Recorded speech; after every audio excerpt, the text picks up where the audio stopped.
the record a matter that has been already clarified by the Department of Tourism. In that, the magazine that bore my image, called Philippine Topics, that was published in Japan and subsequently distributed for free, absolutely had no consent, funding, or information on the part of myself or on the part of the Department of Tourism. I did not pay for that magazine. No government funds were used for that magazine, and my consent was never obtained in the use of my image for that magazine. That being said, I wish to clarify that the Department of Tourism maintains two social media sites. One is the corporate site, which reports on the activities of the agency as well as the head of its agency as far as the programs and projects of the Department of Tourism is concerned. And inevitably, as I have sought as best I can to be as present as possible in all the destinations in the country that have been visited by us in the past 3 years, perhaps that is the reason why my face prominently appears in the Department of Tourism's website, as that reports on our activities. On the other hand, there is a marketing platform of the DOT that reports on all of the destinations and markets all of the destinations in conjunction as well with the sites of the Tourism Promotions Board. So we wish to assure this committee that the Department of Tourism has worked as hard as it could as far as promotions is concerned and has advocated as fiercely as possible as far as matters that can help or harm Philippine tourism but are simply not entirely within the mandate of the DOT. Thank you. Mr. Chair, yeah, thank you for that clarification, Secretary Frasco. You did say that you never give your consent to this magazine, Japanese magazine, for your picture to be featured in this magazine, free magazine. So what did you do after you learned that they use your picture, your image, and all, and even some items here that describes who you are? So how did they know who you are without you or some of your people telling them? And what did you do after you've learned, for example, if it's really true what you're saying, that they were using your pictures without their consent? Did you do anything?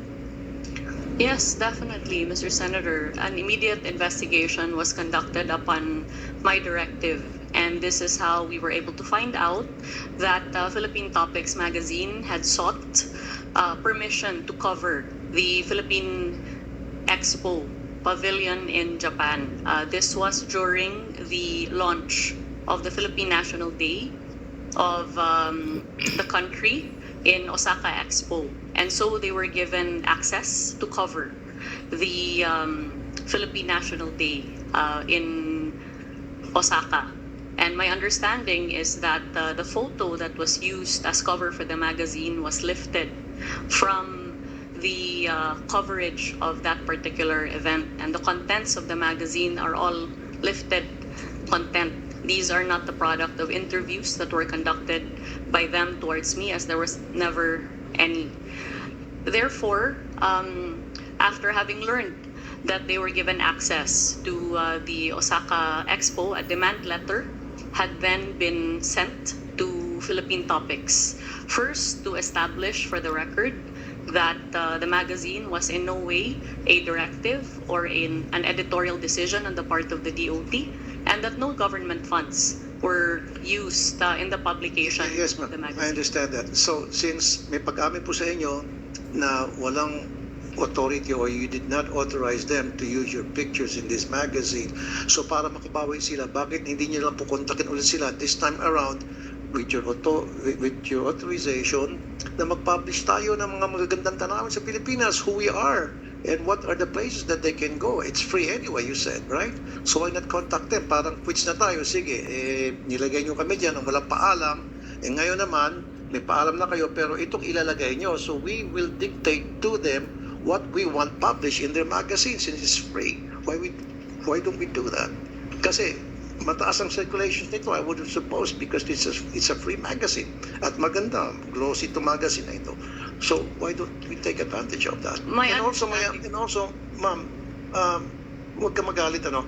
Kasi marami na akong natatanggap ng mga feedback from other people na pagdating sa promotions, dapat ang pinopromote yung lugar, hindi dapat yung tao. Iwas tayo dun sa personality. We have to promote yung mga pupuntang lugar. Like I said, yung underground river sa Palawan, I think it's 8 wonders of the world ata, is that considered? Tabon Cave, so many other places that we can feature na maingganyo po yung mga tourists to come over to our country. At i-minimize po natin yung mga festival. Okay, festival's good, but the tourists will not come to the Philippines because of the festival. They come to the Philippines because of our beaches, the adventure that they can take advantage of, yung mga diving sites, etc. So nakita ko kasi sa isang website ng Philippine Tourism natin, puro mga festival. Kung akong turista, ba't ako pupunta? Ayoko ng festival eh. Of course, may mga tao gusto ng festivals. Di ba? Pupunta sila. Mga tiatihan, kung ano pa dyan. Sidulog. But hindi po magbebenta sa mga tourist dyan. Ang magbebenta sa mga tourist, yung adventure, wellness, food, etc. Yun ang po advice ko. So, lastly, dito po, sige, para makabawi naman tong magazine na ito, balikan nyo sila, sabi mo, this time, authorized na namin. Ito yung mga magandang tanawin na pwede pumunta. I-promote nyo ito. Can you do that? Senator, unang-una po, hindi po ako nagagalit, nagtatrabaho lang po ako. Kaya, siguro, grabe po yung atake sa akin, kaya hindi naman ako nagagalit, hindi na ako sumasagot, no? But I just wish to make clear na yung background ko po ay naging mayor po ako dun sa Cebu. Kaya yung manner, yung urgency, yung presence ng pagtatrabaho, ayun po yung background Okay, ko. yes ma'am. Hindi po ako sanay na magtrabaho sa loob lamang po ng opisina. Nandyan po ako on the ground. In less than 3 years po, nabisita na po natin yung lahat ng rehiyon ng Pilipinas and around 75% of all the 83 provinces of the Philippines. I agree with you ma'am, totally. Yeah. Hardworking po kayo. Now, sabi niyo po, yung sa magazine, wala pong consent niyo, ilagay mukha niyo. How about dito po sa mga airport sa Cebu? Nandito po yung mukha niyo.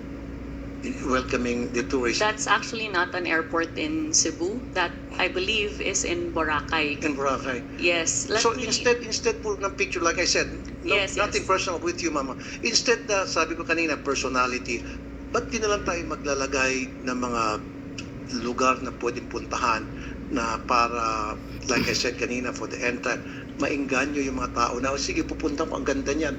Di ba parang sa ibang lugar, tulad sa Dubai, if I go to other countries, sa airport pa lang nila, makikita mo nun sa walls yung mga lugar na pwede pupuntahan na you're being invited to go to that place. In this case, yan po ba, may authorization po kayo na ilagay yung picture nyo dyan? Senator Tulfo, I'm really glad that you brought this up because earlier you talked about the 5 lines that people are supposed to take before they can enter Boracay Island. That's in relation to this particular situation. So this matter was brought to us as far as the 1.5 hours of waiting time before you can go into Boracay. Considering that the port is being operated by the provincial government of Aklan, we then, as far back as 2 years ago, approached the governor as well as the mayor to provide guidance as far as how they can improve the tourist experience in Boracay. This then resulted in a public-private partnership between the private sector as well as the provincial government of Aklan to introduce an electronic system that would improve those lines, reduce the number of lines from 5 to 2 or 3, I believe, and reduce the waiting time from around 1.5 hours to much less than that. As I recall, the product of the PPP was launched last year, and I'm told that this tarpaulin was put up because I was supposed to have arrived at the inauguration of this PPP project. But another urgent matter came up here in Manila, and hence I was not able to attend. That is the reason why that welcome tarpaulin is there. But I did not direct the putting up of that tarpaulin, but the reason why it's there is because they put it up as a welcome sign at the launch of that PPP project to improve the ticketing of Boracay. Nonetheless, when this matter was brought to light, we actually already ordered all of our regional offices, including Region 6, to take down any offending material, as the case may be, or any material that bears my image. But at the end of the day, I believe that this is a matter of visibility and performance. The question is whether or not the Department of Tourism has performed its mandate in the past 3 years. I respectfully submit that we have, within the 93% slashed budget that we have been given, and within the limited mandate that we have been given. But it's quite impossible for us to deliver a miracle if we are not provided with the appropriate funding and if we do not obtain the necessary assistance that is needed in order to ensure that infrastructure, connectivity, safety and security, and all of these matters are addressed. Okay, ma'am, huwag kayong magalit ha. Bine-voice out ko lang kung ano yung mga sinasabi ng netizens, kung ano yung nakarating sa akin sumbong. Now, sabi niyo po, yung sa Korea, wala kayong authorization doon, maging sa airport, may authorization ba kayo na para ilagay yung picture nyo? And then isa pa po, meron ditong promotion na kayo po'y nakasakay sa bangka and you're promoting the Philippines, kayo po'y nakadamit ng mga bulaklakin sa Lake Cebu ba ito? Ito ba'y walang authorization nyo rin na ilalagay po yung mukha nyo doon sa cover ng magazine na kayo po'y nakabihis at parang nag-invite ng mga tourists? Senator Tulfo, that photo I believe you're pertaining to is one that was taken during the Philippine Experience Program, Heritage, Culture, and Arts Caravan that the Department of Tourism implemented in the Soc-Sargen region. That is not a promotional material, but that's actually coverage of the activities of the department. That photo was taken at the time when we held the Philippine Experience Program in South Coast. So bakit hindi na lang po model na taga mismo native Yes. po sa lugar na yon, nakilala sa lugar na yon? Why you? That photo was taken during my presence at the Yes, South I know, I Cotabato. understand. Yes. We don't have any fight on that matter. What I'm trying to say is, someone who's recognized in that community, in that place, yung kilala, kunyari, miss kung anong bansa, ano bang lugar po yan? That's Lake Cebu. Cebu. Oh, how about Lake Cebu, yes. Lake Cebu in Cebu? In South Cotabato. So, how about Miss Cotabato instead of you? Nakilala sa lugar na yan. Senator So, Tulfo, let me clarify No, that. no, ma'am, let me finish Yes. first. Mm. Kanina hindi kita in-interrupt. So, bakit hindi na lang po yung isang native na kilala ng mga tao na kapag nakita nila, maagad-agad maintindihan nila bakit siya nandyan as opposed to ikaw. Isa pa po. Ma'am, these are the things that I'm trying to voice out today. Nothing personal, nothing about you. These are the complaints that my office received, my action center received. They came to me and they talked to me and they told me everything I'm telling you now. Isa pa dito, meron sa isang, ano ba to? Pinakita sa amin na puro nakalagay Frasco sa isang, sa Ninolan, Cebu. So, doon sa mga, yung sa mga tabi-tabi na may mga eateries, mga karinderya. So, merong kahabaan, puro karinderya. I think sa highway ba ito? So, sa taas, sana inilagay niyo po doon yung mga lugar na pwedeng pasyalan. I'm sure na dadaan dito yung mga turista kasi highway po ito. Sa halip na ilagay niyo po yung karatula doon ng mga places na pwedeng bisitahin, ang nilagay niyo po doon, puro apelyido niyo po all the way. So siguro po walang authorization sa inyo, baka yung mga tao nila pong gumawa niyan without you telling them. Baka merong gustong sumipsip sa inyo at nilagay yung name niyo. So siguro po pwedeng sabihin yung mga tao niyo next time, wag puro ako. Dapat yung mga lugar na talagang bebenta sa mga tourist. Is that good enough? Senator, with all due respect, I just wish to place on the record that the photos that have been used and transformed into memes are actually work photos. Is that AI? You're telling me that's AI? No. This is a work photo. I was in Lake Cebu in South Cotabato promoting the Philippine Experience program. The interpretation or misinterpretation of that, of course, is up to public consumption. But we have all the documentation to prove that my presence there was a legitimate one, and it was to help the destination as far as crafting of tourism packages, tourism circuits, building up of attention for the destination in conjunction with our tourism stakeholders. I'm not saying, Mom, that you're not present, your presence there is not legit. Okay?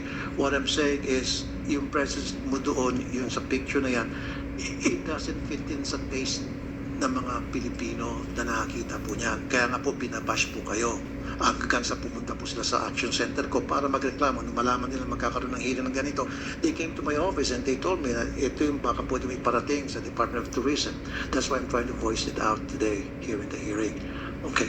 So, kasi ang nangyari, ma'am, ang dating daw sa kanila, parang pinopromote mo yung sarili mo versus dapat yung Pilipinas ang pinopromote mo o yung mga probinsya ang pinopromote mo versus you promoting yourself.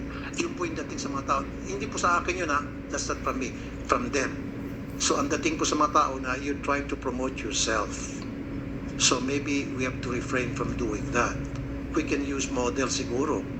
Diba? Like I said, yan sabi mo sa Cotabato ba yan? Sa lugar? South Cotabato, then let's use Miss South Cotabato as the model or a native South Cotabato. Ano ba yung pinaka-native dyan sa Cotabato? Yung mga indigenous people in Cotabato. Much better versus kayo po. Yung po yung pinapoint out ng mga lumapit po sa akin. Mr. Chair, gusto mo magsalita si Ms. Rasco? Sec, you want to respond? Yes, I completely hear you, Senator, and I'm grateful that you have brought these matters to light. But since I have the floor, I would just like to reiterate my position that I have tried to be as present as possible in our destinations and for our stakeholders. That is the extent of the duty that I have exercised and nothing more.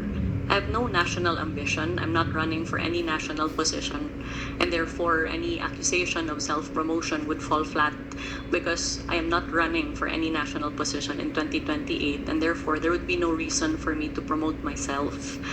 I'm sorry, ma'am, I'm not saying that you're running.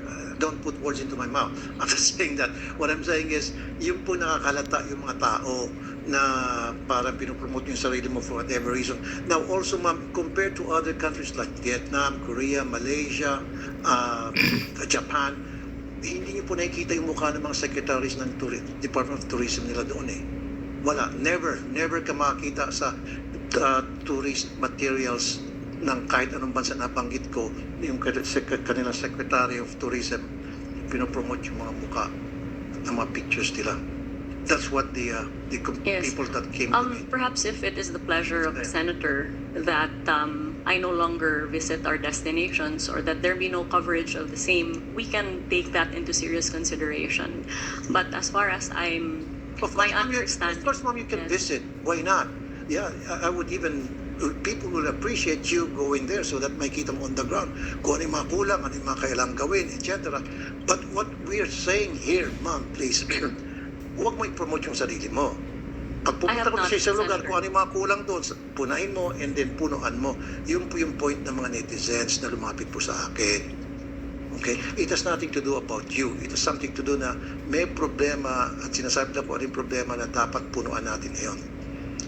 Senator, we would be also very happy to provide your office with all of the promotional efforts that we have made sans my face in the destinations covered in order to indicate that the Department of Tourism has not ever ceased from promoting our destinations, notwithstanding our very, very limited budget.